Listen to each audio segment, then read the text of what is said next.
Hi everyone, thank you for joining us today. I'm Sanjay Anand, your international residential consultant here at JLL Malaysia.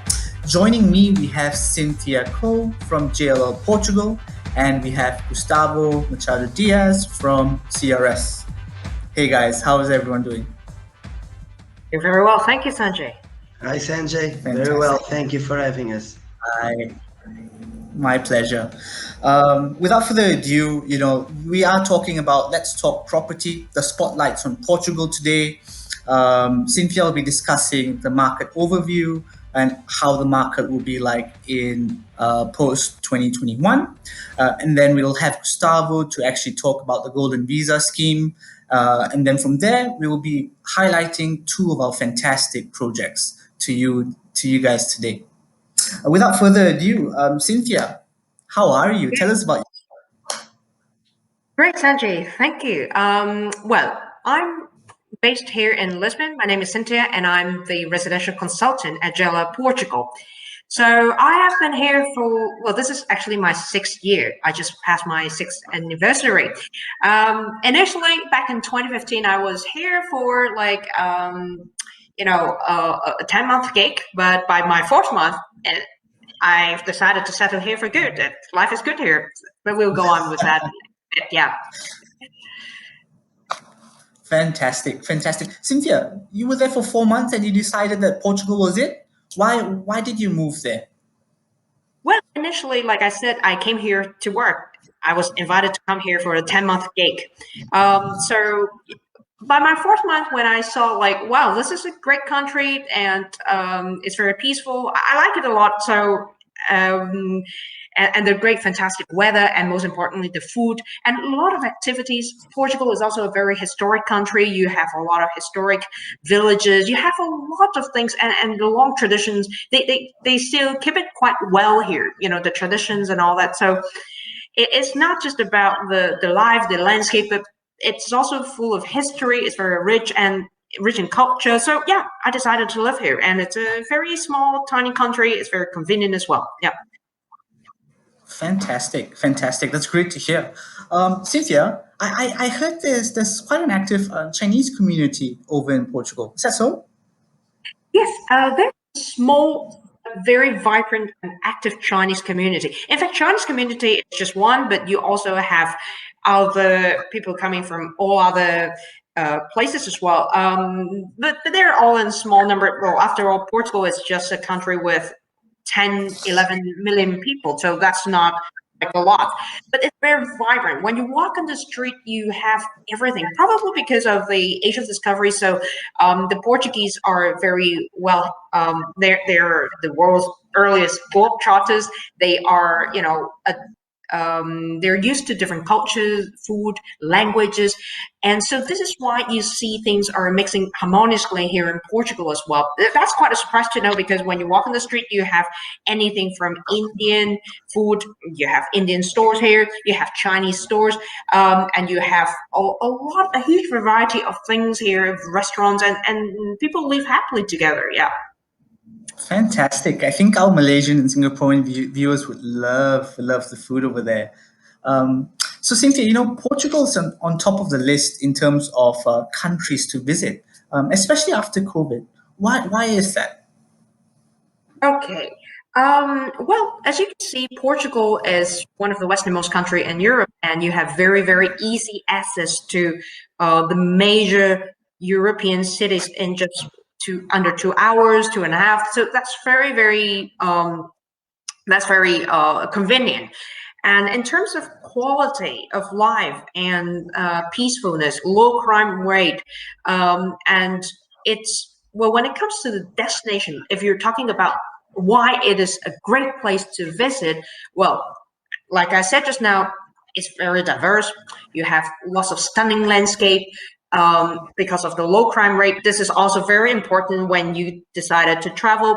And most importantly, if you can actually look back at the whole situation, I think the Portuguese government actually handled the pandemic situation relatively well, People are very peaceful. You're not seeing quite a lot of things that you see in some other places. And overall, things were handled quite well here.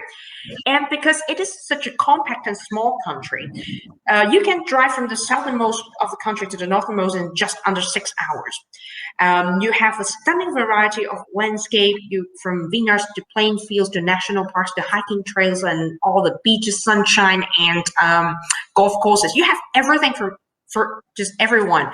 Not the least, of course, is to say the historical monuments. Like I said, it's rich in history. And finally, something that our Asian audience would like to hear, the gastronomy experience.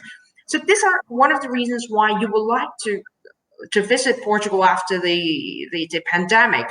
But most importantly, the cost, the ratio between the price to the quality that you get, it's very, very good. So it's very affordable, but you're getting like world class services and world class things, and the hotels are stunningly great too. So I'm sure like the tourism is going to bounce back very quickly, and it's going to be one of the best places. And just for your information, it's just something quite interesting to note. During this pandemic, the tourism board has established new safety protocols for hotels, establishments, and restaurants. So there's this clean and safe stamp which is sticked outside of the building. So when they have that label, it is like a quality stamp of quality assurance for the guests and tourists. So yeah. Fantastic. That's really good to hear. I think that's really important, as Portugal has a lot of visitors coming in every year. So yeah, definitely. Okay, so in terms of the property market, Cynthia, why is Portugal such a great investment destination, and what sort of reasons would you have for that? Obviously, when we look to invest in property, it's because there are people coming into the country. There are people relocating. There must be something good about it, when you do a property investment, because you will have your tenant, or you simply want to move to that country to live there. But what makes Portugal great? In terms of quality of lifestyle, affordable cost of living, these are, things that we just discussed a minute ago. And not only that, like it's multicultural. That's something that we would consider, because you want to live here peacefully, you want to be accepted, which it's also one great thing. And on top of that, it has very low crime rate. It is one of the most peaceful countries after Iceland and New Zealand. So you can imagine, like, it's really, really a peaceful country. And worth noting is also the quality of education you have here. You have great and top international schools. You have world-class universities, and you also have, for example, MBA courses that are also attracting more international attention. So these factors combined are reasons why people would like to relocate to Portugal, and why people would like to invest in Portugal. But let's talk something, the more commercial side of it. Like the Portuguese are generally quite open, and like you also see the government doing a lot of initiatives. You see a very vibrant startup scene here. A lot of companies are also relocating here to set up their offices, to set up their regional offices. And in recent years, the government also has a lot of initiatives, such as the Golden Visa to attract foreign investments, and also the non-habitual residency program that provides some kind of tax benefits for foreigners who are relocating to Portugal. So yeah, this combined factors makes Portugal a very, very attractive place for investment. Absolutely, absolutely. Um, okay, Cynthia, a little bit towards now, right? What has been the impact and recovery of the Portuguese real estate market after COVID? Okay, the good news is, despite this pandemic, prime real estate in Portugal remains very resilient, and some of it actually experienced a mild growth during the pandemic. Of course, you can say there's this travel restrictions, that you cannot enter the country, but we are still seeing a steady stream of clients investing in Portugal, they just invest because there's a demand for rental, but we will get into that later. Domestic market remained very strong. And part of that reason was because there was a slight shift in the demand for housing. During this pandemic, as you know, we all work from home. Our children are also attending e-schools in front of their computers. So, there's this change in demand. People want more space and perhaps a little bit of outdoor space, and especially a country like Portugal where you have excellent weather. You want to spend a little bit of time outdoors. And of course, you want an extra room for the office. So we are seeing a huge demand from the domestic market as well. Like they change, and we are receiving quite a lot of inquiries. And in fact, if you look at this slide, although the houses, the number of transactions has a small slight decrease, the sales volume actually increased. And in fact, it's still increasing. The sales volume is increasing in 2021. So yes, and obviously you also have quite a lot of international demand as well. And we are anticipating a very high demand from everyone, both domestic and international, as the economy reopens again, as it recovers. So various studies and research, such as the S&P Global, also predicted some growth in real estate market in Portugal in the next 3 years. There will be some kind of mild growth, and we're seeing that that the market is still performing quite well, very resilient, and very healthy. Fantastic. So Cynthia, you were just talking about the S&P Global and the fact that they're expecting to see higher demand from the domestic and the international market. Could you tell the viewers a little bit about the who's buying right now in Portugal? Okay, so we were actually looking into the client demographics. JLL, for example, we're seeing quite a lot of international buyers that account 57%, and coming from representing like 47 nationalities. The vast majority of buyers are French and Brazilians. They remain always as the strongest buyers in Portugal. France, because of the close proximity, the similarities to culture, and of course, relatively more affordable when it's compared to France. And also the tax region here is also much attractive. And you also have Brazilians that has a strong connection to Portugal. So this year we're seeing quite a lot of Brazilians because Portugal is indeed a very safe place to raise a family because of the political and economical stability. These are also factors that are attracting lots and lots of Brazilians moving to Portugal. And of course, you're seeing more Chinese buyers coming in the last couple of years as well. Chinese buyers, both investors and also those coming to relocate here, there's still a very huge demand. And in the future years, we are also anticipating a very huge demand from the Asia Pacific market. Fantastic. That's good to hear. And how about the renting side of it? Well, of course, when you talk about rental, there are a lot of expats that are relocating to Portugal. Of course, some of them would not buy immediately. They would just rent for a couple of years, or some of them are just relocated here for work. So we are seeing a huge demand from those corporate clients as well. So the French, the Brazilians, again, remains very strong, followed by the British. The British are also accounting to quite a lot of the rentals here. And the British, in fact, have a long tradition of coming to Portugal to live here, to retire here as well. You're seeing quite a lot of that for many decades. But at the same time, when you look into the client demographic, you're also seeing a very strong demand from Portuguese local demand when it comes to renting. The rental market, it's actually very strong here. The demand versus this, there's a huge demand, but you don't have enough supply. So this is why it is also a very good idea to buy to let, because you are not having enough rental properties in the market, especially quality ones and prime locations. So here in this slide, you're also seeing a chart, because investors might ask us, so what kind of typology, what kind of property will appeal more, because obviously a lot of our clients would just invest. It's buy to let. So you're seeing quite a lot of demand in 2-bedroom apartments.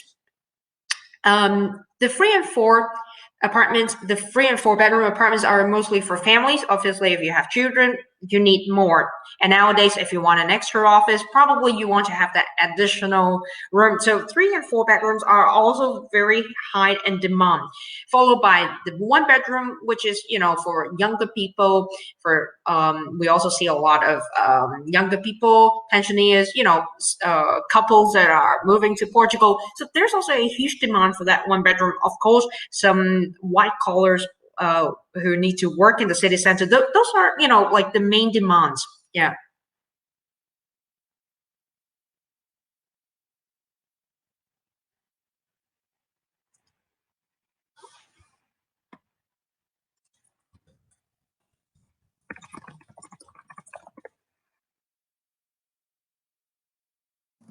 Oh, thank you, Cynthia. I really appreciate the information that you've given in regards to the who in terms of buying and renting. And I think that's a really good balance, whether you're looking at 1, 2, or 3 bedrooms, because that's about 85% of purchases anyway, whereas four and studios are just the balance at 15%. But again, thank you so much, Cynthia. I think now our viewers will be really keen to know a little bit more on the Golden Visa scheme. So I'd like to introduce Gustavo. Gustavo, would you please introduce yourself? Hello, Sanjay. Hello again. Thank you for having me. Let me start by thanking also Cynthia for this kind and so well explained and detailed informations about Portugal and about the property market. It's always a pleasure to see someone that actually relocated from another country to Portugal to have such a good perspective and such a good idea about our country. I'm really proud of that. And that's thankfully the feedback that we have since all these programs started. So that's a good thing, and we should be proud of Portugal on that. So thank you for having me. My name is Gustavo Machado Dias. I'm a lawyer here in Portugal. My areas of expertise are immigration and real estate, and I work with a law firm called CRS Lawyers. We have been working in the golden visa part and process for a long time already, so we have been fully experienced and have worked with thousands of foreign investors since I actually started working. So since then we have been experienced a growth of interest in Portugal. Even last year with all the pandemic, I think especially due to the good way that and the good manners that Portugal handled the actual COVID-19 situation, allowed people to still continue to invest and to be interested in our country. Fantastic. Gustavo, for any of our new viewers who don't know the Golden Visa scheme, could you touch a little bit on what is the Golden Visa scheme? Of And course. number two, what sort of impact of would we be seeing on the new changes? Of course, of course. So the golden visa, which is called golden for many reasons, being considered like almost a golden ticket to allow people and foreign citizens to gain freedom of traveling around the Schengen area. It's what we can call a temporary residence permit by investment, meaning that by means of selecting an investment in Portugal, which the most common one is actually the property investment, okay, allow not just for the client, the main applicant investment investor, but also the family members to actually come to Portugal, stay here as long as they want, live here, work here, benefit from health care, benefit from education benefits like being able to enroll the children in the same schools and university from the same for the same price and for the same beneficials as a Portuguese, but also allow them to travel freely around the Schengen area, which turns this as a really interesting possibility since people just don't want to just stay in Portugal. They also want to be able to go to another countries in Europe, and this golden visa allows them to do so. It also has other advantages, meaning namely the fact that after 5 years of having fulfilled all the requirements and having the residence permit and having the investment, clients are able to actually apply for the Portuguese passport, which is been rated from the past years, and this year was no exception, as one of the top 5 of the best passports in the world, allowing clients to travel to more than 186 countries visa free. And this turns the table on what the clients really want, because we have clients that want to relocate here, we have clients that want just to invest and benefit from the advantages, and most of them always want one thing: after 5 years I want the Portuguese passport, because it will open even more doors than the golden visa actually opens.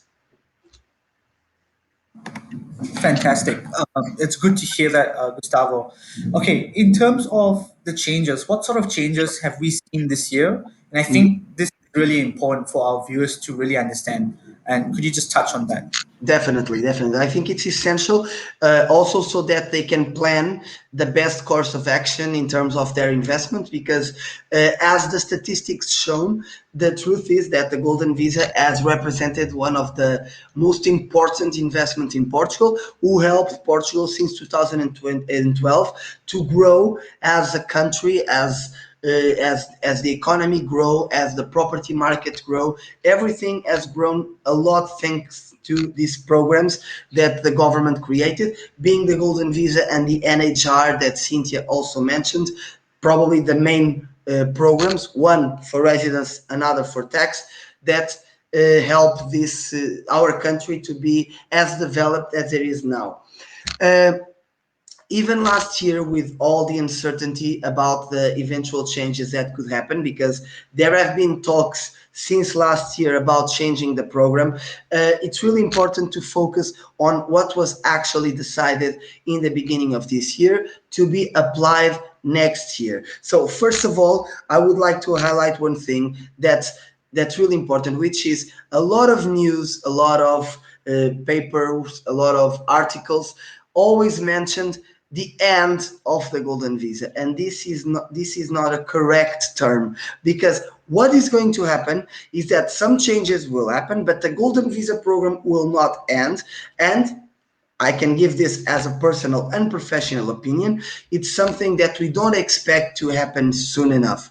Even with these changes that will occur, the program ending, that's something I don't believe it will happen this year, next year, in the next 3, 4, 5 years, because the Portuguese government knows what this represents in the economy. Okay, so in terms of the changes, the first thing to highlight is that until the end of this year, 2021, everything remains the same, meaning that a foreign investor that wants to invest in Portugal in one of the many possible investments, but especially in property investments, which represent more than 90% of the investments in Portugal for the golden visa, meaning 500,000 euros in any type of property, or 350,000 for specific properties, and with rehabilitation works, everything will remain exactly the same until 31st December 2021.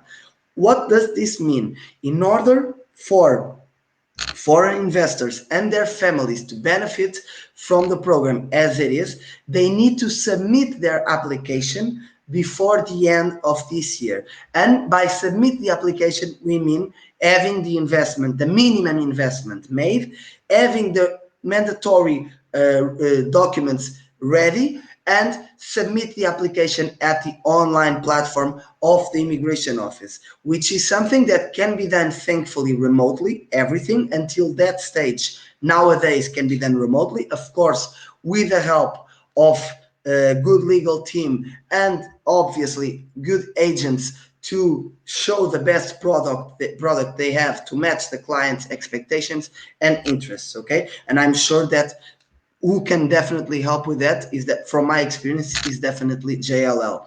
So the main two focus to have is that until the end of this year everything remains the same, and to benefit, the process has to be submitted by the online submission before the end of the year. After 31st December 2021, so from 1st January 2022, what will be applicable will be first for properties for habitation purposes and only for habitation purposes. This is really important. The clients, the investors, will no longer be able to invest in places like Lisbon, Porto, the coastline. They will have to relocate the investment to the interior so that all those areas in Portugal can also be developed. First, the ideas to focus here are: one, we are talking about areas that will still have a lot of potential of investment, because we are talking about big cities like Braga, like Coimbra, some areas in Algarve, the islands of Madeira and Azores. So a lot of possibilities. So in 2022, to invest in properties for habitation, permanent habitation or secondary habitation, will have to be relocated. And this was almost as a surprise, a good surprise that the government actually gave to us, to the agencies, to the developers, and of course to the investors, which is the fact that we will be dealing with the possibility of, for any other purpose, services, stores, commercial purposes, offices, even tourism purposes, clients will still be able to invest for the same amounts, on the same conditions, for the same requirements in everywhere in Portugal, including Lisbon, including Porto. So I'm sure that until the end of this year, what everyone has to focus is, if you want to benefit for the program as it is, do it now, and there will be a lot of possibilities of investment. Two of them are going to be highlighted after by Cynthia from JLL, and they perfectly match from in legal terms, and they are eligible for the golden visa. Okay, this is essential.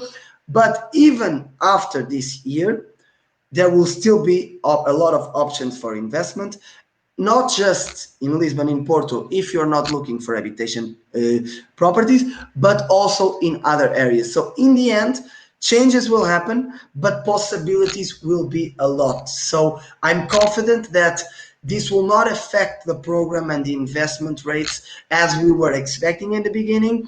And as long as, like I said before, as long as everyone has the right people here handling things and helping clients, they will still be able to benefit from the program and all the advantages that the program will bring. So I'm sure not just by myself, but also Sanjay, Cynthia, all the organization will be able to clarify further questions. But in general, I think this should be the points to highlight. And I'll be available as always to reply later to any eventual questions. Okay. Gustavo, perfect. Thank you so much for the insights into what the Golden Visa scheme is. Mm-hmm. Those who do not know what the changes were, I think this really gives them a good idea what to expect as well throughout this year and next year as well. So with that, I would like to move on and back to Cynthia really to Sure. actually talk two beautiful projects that we have. Cynthia, I see that you've picked out two projects that fits the golden visa requirements. I'm going to leave the floor to you, and I'd love for you to please touch on the two wonderful projects that we have. Sure, Sanjay, it's my pleasure. And today we're going to talk about two projects that we have, and I'm sure it's one of the two most beautiful projects we have in downtown and also relatively affordable. So the first project we're going to talk about here is called Conte Lima, and it is located in downtown Lisbon, and it's just a short walking distance from Avenida de Liberdade, which is the main avenue of Lisbon. And it was actually, well, interesting to note here, it's actually modeled after Paris Champs-Élysées. And it is synonymous with luxury, offering a vast array of restaurants, luxury brands, high street retail, five-star hotels, and everything. The most beautiful things are actually there.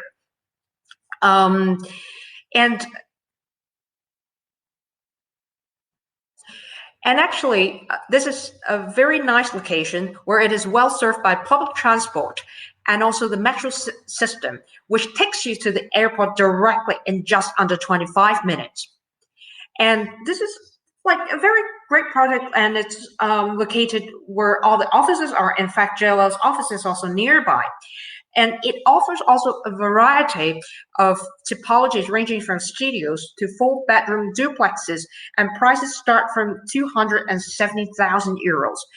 What makes this project very unique is the seamless blend between classic and contemporary architecture, with in-house amenities such as the gym and pool, and also all units comes with car parks. So this is not something so common in downtown Lisbon, especially when it comes to a project that it's a rehabilitated project that something comes with a very historic facade. So this is not something common, but everything has been gutted and been updated and renovated into the highest standard. So this is like a brand new development.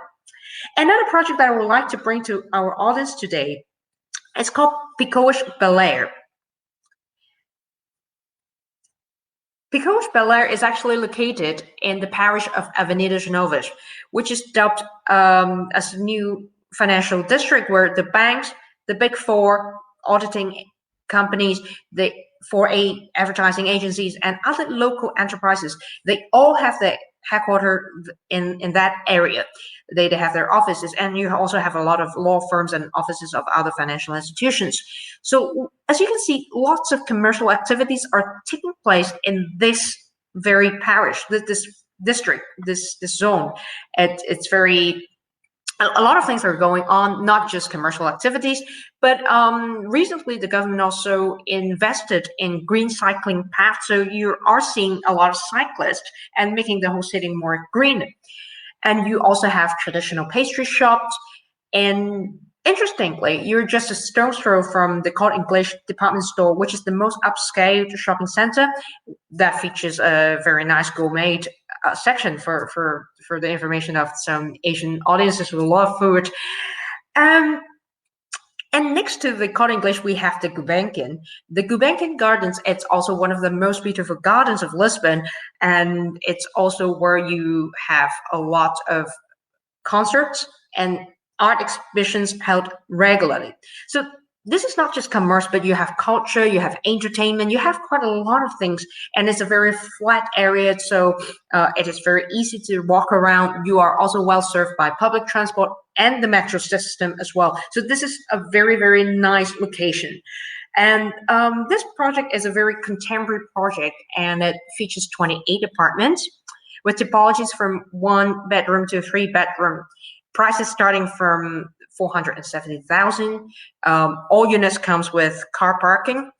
And interesting, what makes this project very, very special are some units of this development actually comes with a private swimming pool.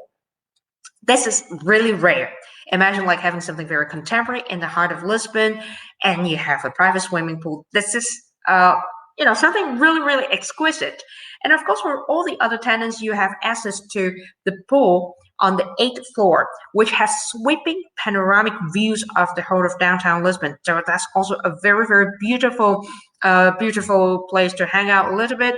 And like we said, Portugal has excellent climate, so excellent weather, sunshine, and breezy nights. So it's always nice to hang out a little bit on the rooftop. Yeah. So these are two very exquisite projects that I brought to our audience today. But if you need more information of the floor plans, of the payment terms and conditions and all, you can speak to one of our colleagues in the Singapore office. Yeah. Cynthia, thank you so much. It was really good. I think the two projects that you've actually handpicked is something that a lot of our viewers and clients are interested in, and really unique. That pool, my God, wonderful. Cynthia, thank you so much for your time. Thank Gustavo, you. as well, thank you so much for your time Yes, sir. today. Thank you, To Sanjay. It was my pleasure.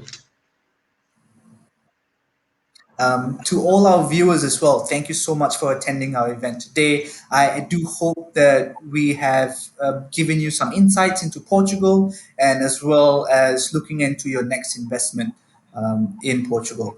And with that, I will leave the floor, and thank you very much for your attendance today. Thank Thank you you. very much, Sanjay. Thank you, Gustavo. Bye bye. Thank you, Cynthia.